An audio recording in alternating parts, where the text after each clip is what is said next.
ആരാണ് ഈ അപരന്മാർ? ഇലക്ഷനിലെ അപരന്മാർ എന്നാൽ ബാക്കിയുള്ള സ്ഥാനാർത്ഥികളെ പോലെ തന്നെ ഇലക്ഷനിൽ മത്സരിക്കുന്നവരാണിവരും. പിന്നെ എങ്ങനെയാണ് ഇവരെ അപരർ എന്ന് പറയുന്നതെന്ന് വെച്ചാൽ, ഇവർ യഥാർത്ഥത്തിലുള്ള സ്ഥാനാർത്ഥികളുടെ സാമ്യമുള്ള പേരുകളിലോ അല്ലെങ്കിൽ അതേ പേരുകളിലോ തന്നെ മത്സരിക്കുന്നത് കൊണ്ട് തന്നെയാണ് ഇവരെ അപരർ എന്ന് പറയുന്നത്. ഈ യഥാർത്ഥത്തിലുള്ള സ്ഥാനാർത്ഥികളുടെ പേരുകളുമായി സാമ്യമുള്ള പേരുകളുള്ള ആളുകളെ കണ്ടുപിടിക്കുന്നത് എതിർ പാർട്ടിയിലുള്ള ആളുകളാണ്. എന്നാൽ ഇവർ നോമിനേഷൻ ചെയ്യുന്നത് സ്വയം ലേബലിൽ തന്നെയായിരിക്കും. ഇവരുടെ പേര് മാത്രമല്ല, ഇവരുടെ ചിഹ്നവും യഥാർത്ഥ സ്ഥാനാർത്ഥിയുടെ ചിഹ്നവുമായി സാമ്യമുള്ളതായിരിക്കും. ഈ അപരന്മാർ മത്സരിക്കുന്നത് കൊണ്ട് തന്നെ ഏറ്റവും കൂടുതൽ ഗുണം കിട്ടുന്നത് എതിർ പാർട്ടിയിൽ മത്സരിക്കുന്ന ആളുകൾക്കാണ്. ഈ അപരന്മാരെ കാൻഡിഡേറ്റ്സായി നിർത്തുന്നത് വോട്ടേഴ്സിനെ കൺഫ്യൂഷൻ ചെയ്യിപ്പിച്ച് വോട്ട് മാറ്റുന്നതിന് വേണ്ടിയാണ്. അതെങ്ങനെയാണെന്നല്ലേ?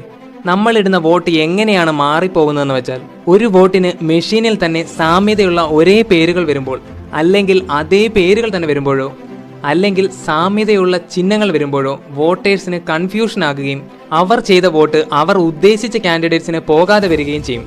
ഇവിടെ യഥാർത്ഥ കാൻഡിഡേറ്റ്സിന്റെ വോട്ടുകൾ കുറയുകയും അയാൾ ആ ഇലക്ഷനിൽ തോറ്റു പോകാനുമുള്ള സാധ്യത കൂടുന്നു എന്നതാണ്. 2004 നടന്ന ലോക്സഭാ തെരഞ്ഞെടുപ്പ് അന്നത്തെ KPCC പ്രസിഡന്റ് VM സുധീരന് ഇപ്പോഴും ഒരു പേടി സ്വപ്നമാണ്.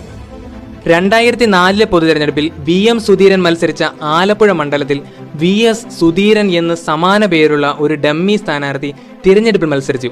വോട്ട് എണ്ണിയപ്പോൾ ആകെ 8281 വോട്ടുകൾ നേടിയ VM സുധീരൻ 1009 വോട്ടിന്റെ ഭൂരിപക്ഷത്തിൽ ഡോക്ടർ KS മനോജിനോട് പരാജയപ്പെടുകയാണ് ഉണ്ടായത്. ഈ പ്രതിഭാസം 2004 തെരഞ്ഞെടുപ്പിൽ അവസാനിച്ചിട്ടില്ല. 2009 ലോക്സഭാ തെരഞ്ഞെടുപ്പിൽ കോഴിക്കോട് മണ്ഡലത്തിലും ഇതേ സാഹചര്യമുണ്ടായി. എങ്കിലും കോഴിക്കോട് കഥയിൽ ഒരു ചെറിയ വ്യത്യാസമുണ്ട്.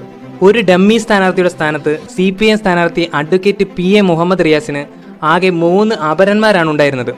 3 ഡമ്മി സ്ഥാനാർത്ഥികളായ K Muhammad Riyas, P Muhammad Riyas, PA Muhammad Riyas എന്നിവർ മൊത്തം 4000 വോട്ടുകൾ അവർക്ക് അനുകൂലമായി നേടി.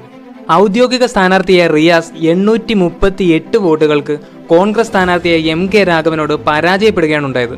അപരന്മാരെ പേടിച്ച് പല കാൻഡിഡേറ്റ്സും സ്വന്തം പേരിന്റെ കൂടെ സ്ഥലപ്പേരും അല്ലെങ്കിൽ വീട്ടുപേരും ഒക്കെ ചേർത്തു എന്നതാണ് വാസ്തവം. ഇങ്ങനെ വോട്ടേഴ്സിനെ കൺഫ്യൂഷനാക്കി തെറ്റിദ്ധരിപ്പിച്ച് വോട്ട് തിരിക്കുന്നത് ഒരു തെറ്റായ രീതിയല്ലേ എന്ന് നമുക്ക് തോന്നാം. എന്നാൽ ഇതിന് മറുപടിയായി ഇലക്ഷൻ കമ്മീഷൻ പറയുന്നത് ഇത് ഒരിക്കലും ഇല്ലീഗൽ ഒന്നല്ല. കോൺസ്റ്റിറ്റ്യൂഷൻ ലോ അനുസരിച്ച് ഇന്ത്യൻ സിറ്റിസൺ ആയിട്ടുള്ളതോ 25 വയസ്സിന് മുകളിലുള്ളവർക്ക് ആർക്കും ഇന്ത്യയിലെ ഏത് കോൺസ്റ്റിറ്റ്യുവൻസിയിലും കാൻഡിഡേറ്റ്സായി മത്സരിക്കാനുള്ള അവകാശമുണ്ട് എന്നതാണ്. അതുകൊണ്ട് തന്നെ കോൺസ്റ്റിറ്റ്യൂഷൻ ലോ അനുസരിച്ച് അവരുടെ സ്വന്തം പേരിൽ തന്നെയാണ് അവർ മത്സരിക്കുന്നതെന്നും അവിടെ ഒരാളുടെ പേരിന്റെ പേരിൽ അവരെ മാറ്റി നിർത്താനാകില്ല എന്നതാണ് ഇലക്ഷൻ കമ്മീഷൻ പറയുന്നത്. എന്നാൽ സ്ഥാനാർത്ഥികൾ തന്നെ ഇതിന്റെ പേരിൽ ഇലക്ഷൻ കമ്മീഷന് പരാതി ബോധിപ്പിക്കുകയും തുടർന്ന് 2019 നടന്ന ഇലക്ഷനിൽ ആദ്യമായി വോട്ടിംഗ് മെഷീനിൽ സ്ഥാനാർത്ഥിയുടെ പേരിന്റെ കൂടെ അവരുടെ ഫോട്ടോ കൂടി പ്രിന്റ് ചെയ്ത് വെക്കണമെന്ന് നിർദ്ദേശിക്കുകയും ചെയ്തു.